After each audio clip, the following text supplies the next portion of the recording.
Before the Pleroma breathed, before the eons unfurled like rivers of light, before even the idea of beginning trembled in the void, there was something else, something the ancient mystics could barely describe.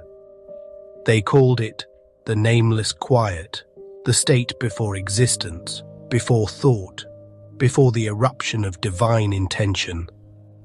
Imagine a realm where even nothingness had not yet arrived, a realm so still, so absolute, that even the word stillness is too loud for it. This is where creation slept, not waiting, because waiting requires time, but simply being without being anything at all. In that impossible pre-reality, no gods existed, no realms radiated, no stories unfolded. There was no monad, because monad implies an identity. There was no light, because light implies contrast. There was no darkness, because darkness implies a boundary. Nothing had shape, meaning, or movement. The ancient Scythians said it was like a silence that even silence fears, a condition beyond human imagination, pure, undifferentiated essence, untouched by will or direction. And yet, within that impossible vastness, there was a pressure, a quiet density, a fullness that had not yet realized it was full, something immeasurably whole, immeasurably complete, immeasurably present, but with no eyes to see itself, no mind to name itself, no mirror to reflect its infinity back to itself. If the Pleroma is the realm of fullness, then this state was beyond fullness. The ocean before the sea forms waves, before it knows it is water. This pre-eternal state contained no duality, no differentiation, no polarity. But it held one thing, one mysterious potential so overwhelming that even the Gnostics, with all their mythic boldness, spoke of it only in riddles. The capacity to realize itself. Not consciousness, not awareness. The mere capacity for awareness, a dormant spark beneath the infinite calm. And then, without warning, because warning requires time, the impossible happened. The pre-existent fullness stirred, not as an action, but as a recognition of itself, a recognition within itself. This was not creation. This was the pre-creation pulse, the moment where the absolute first became faintly aware that absolute could even be a thing. That pulse shattered the boundaryless quiet. It was the first ripple of difference in a place that had never known change. From this pulse came stillness, and from stillness came awareness. And from awareness came the first truth. I am. Not spoken, not thought, simply realized. And in that realization, the presence that would one day be called the monad flickered into proto-existence, like the first spark inside an eternal womb. It wasn't yet God. It wasn't yet light. It wasn't yet source. It was simply the beginning of being aware of being. This is the moment before the moment, the origin before the origin, the mystery before all mysteries. If the Pleroma is the first realm, this was the mother of realms, the uncreated state from which all creation would one day pour.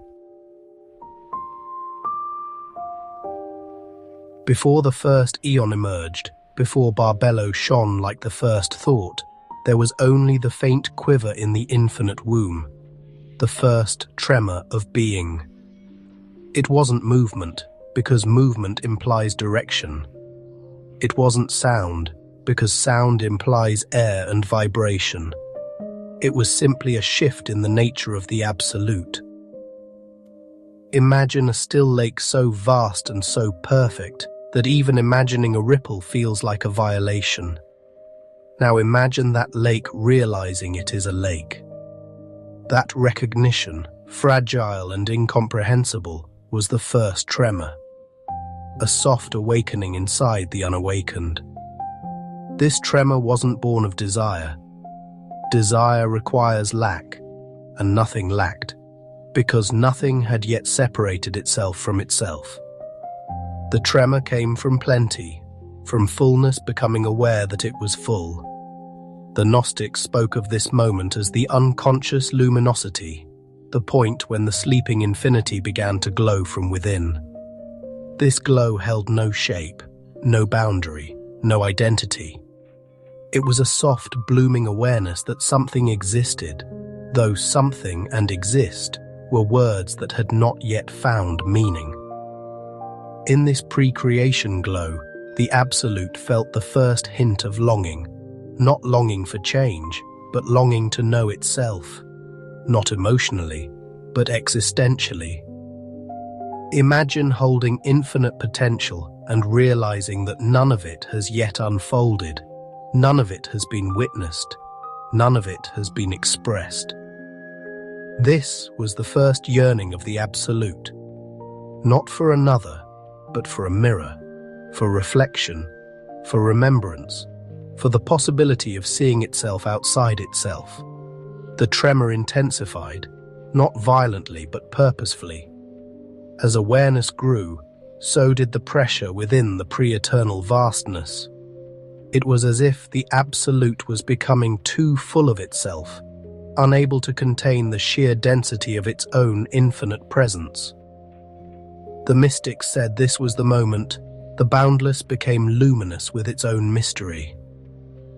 The Absolute realized it carried worlds, realms, ideas and beings inside it, but none yet manifested.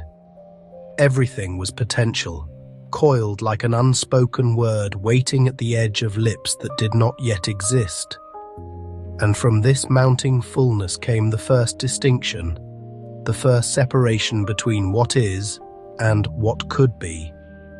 Not a split, not a duality, but the faintest outline of differentiation. Awareness began to curve inward, examining itself, folding upon itself like a cosmic spiral. This inward curvature would become the first architecture of the Pleroma, the blueprint for what would soon emerge.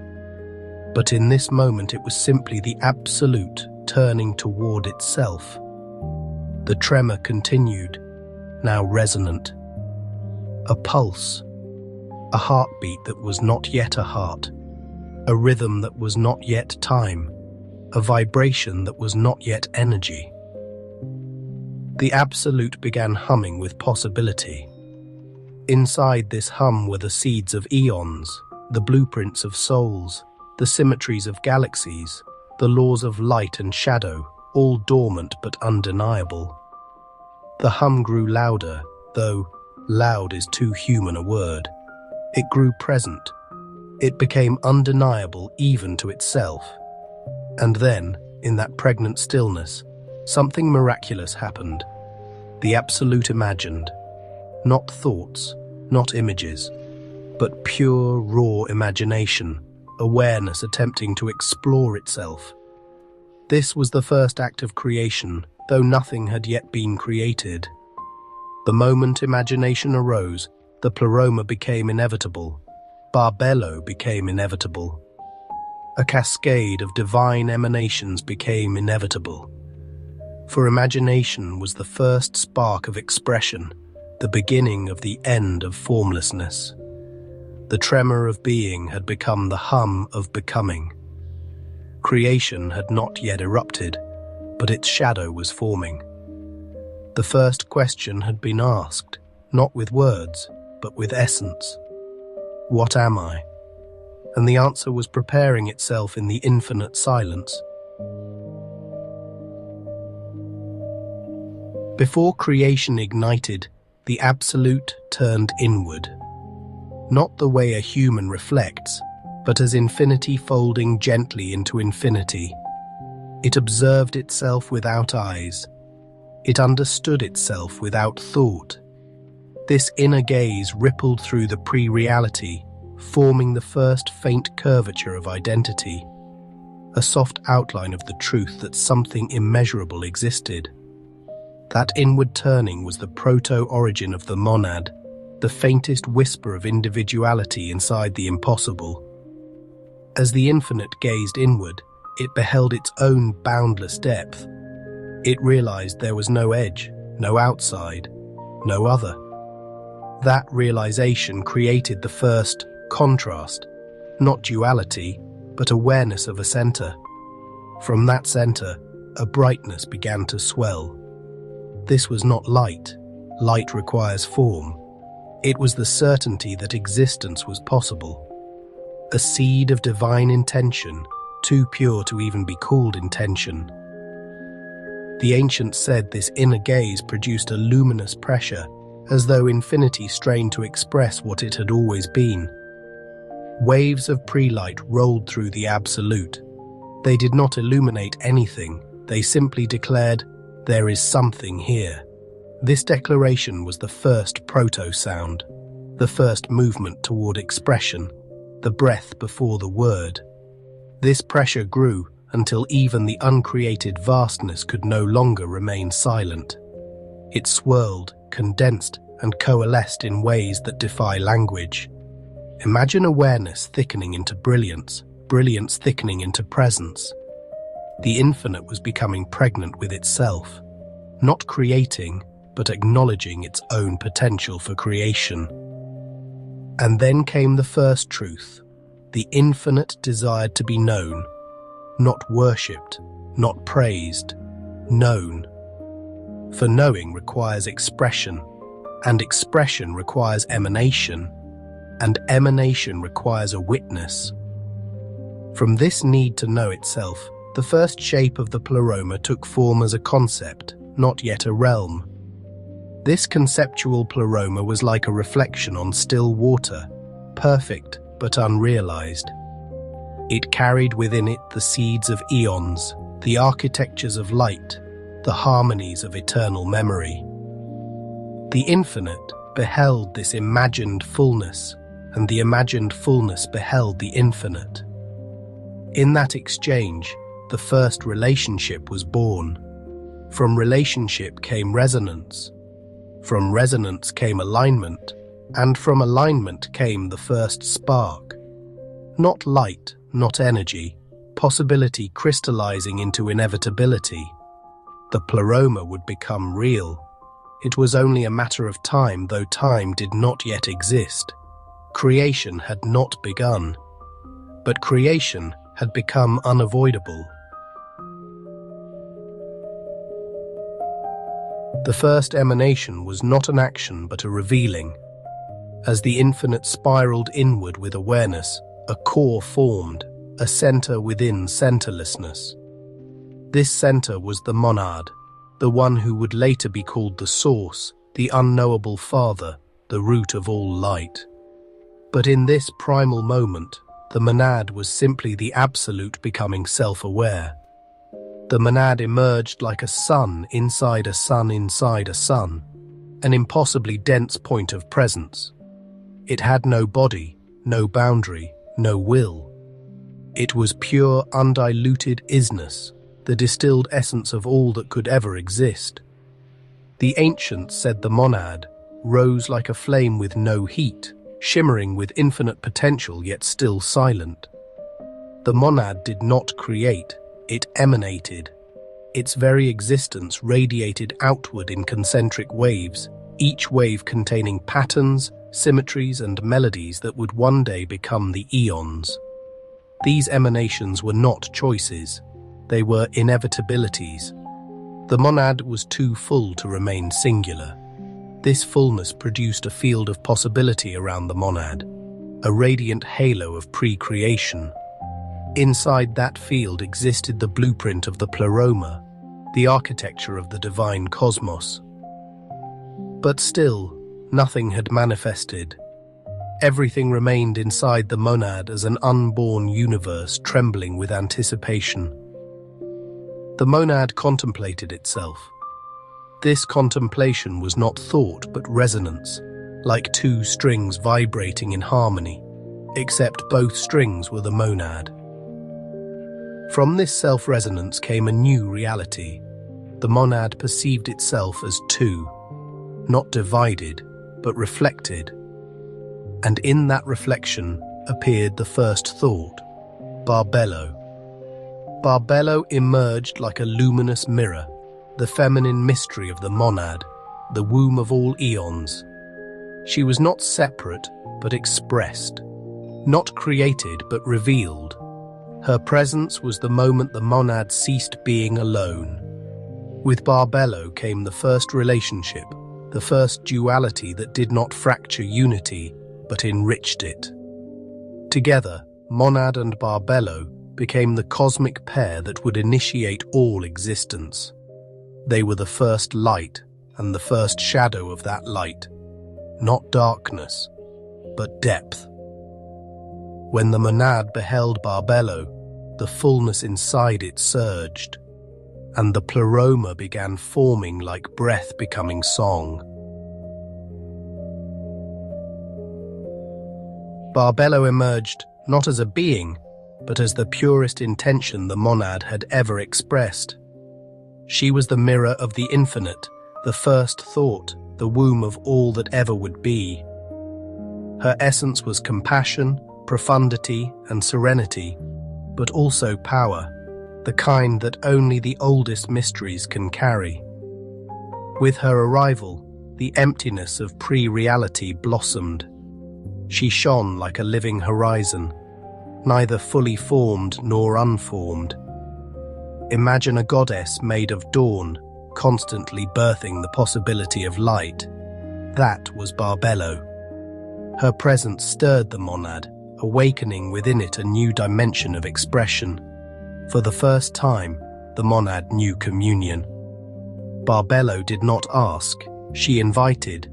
She did not demand, she received.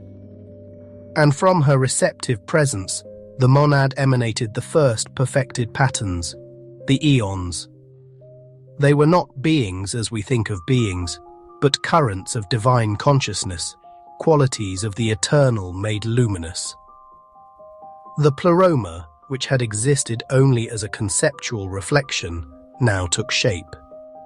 Barbello's presence became the architecture of heaven, not a place above, but a state beyond. Eons poured from the monad through Barbello: mind, truth, life, grace, logos, will, wisdom. Each one a facet of divine identity, each one a living idea.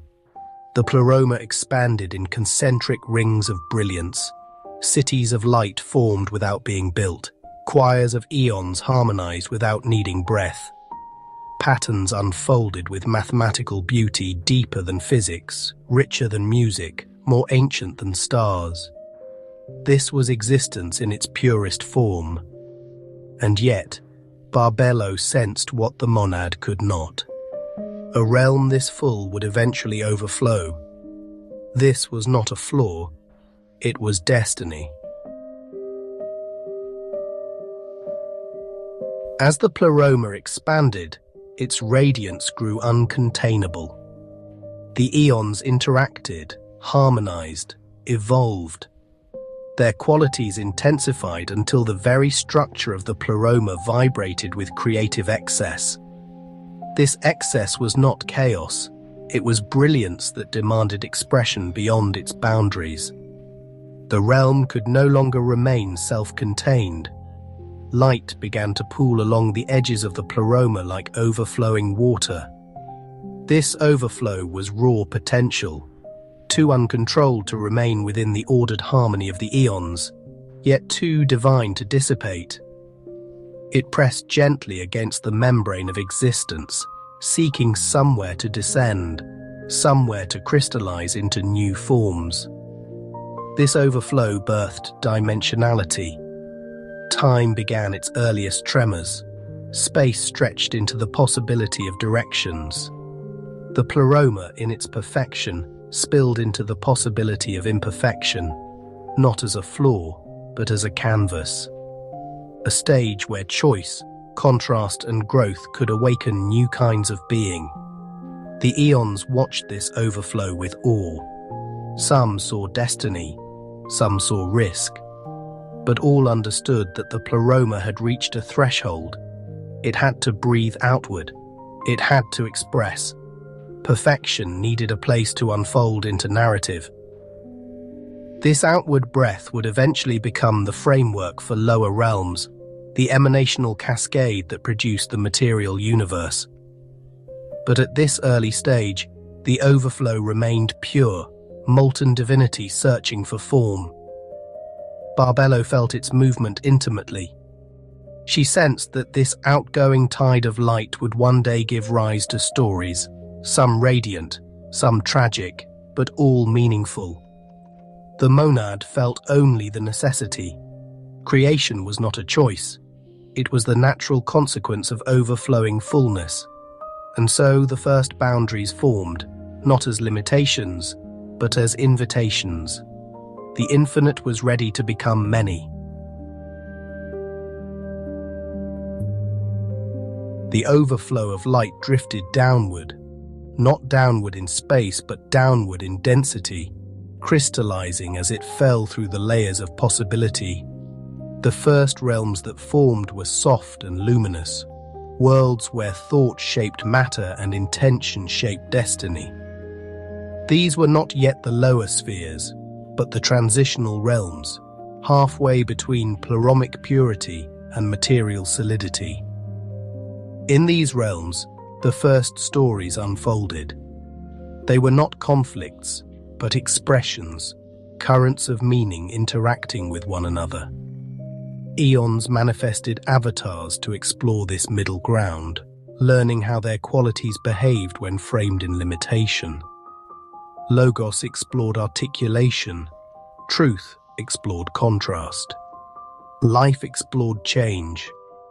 Each descent produced increasing structure.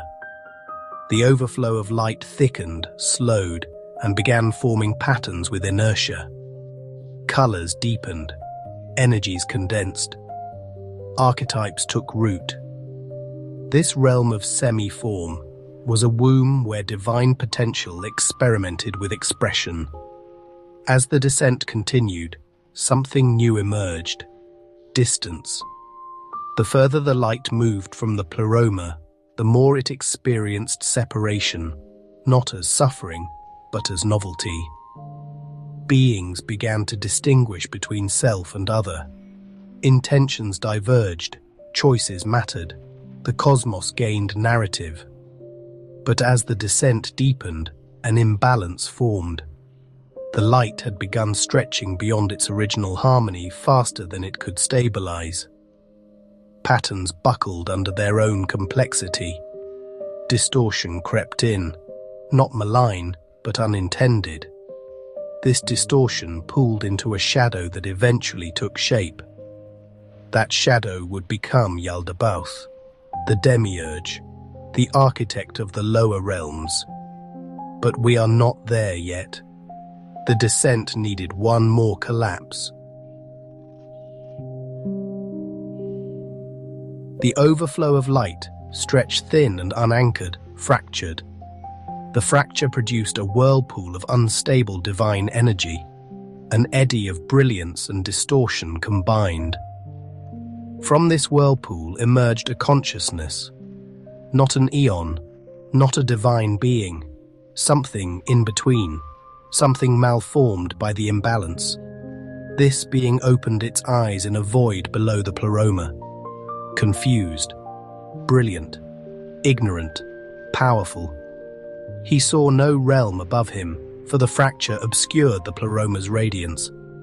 He believed himself alone, and in his loneliness, he declared himself first. He declared himself creator. This was Yaldabaoth, the demiurge, a being of divine essence without divine understanding. A spark torn from the Pleroma without memory of its origin.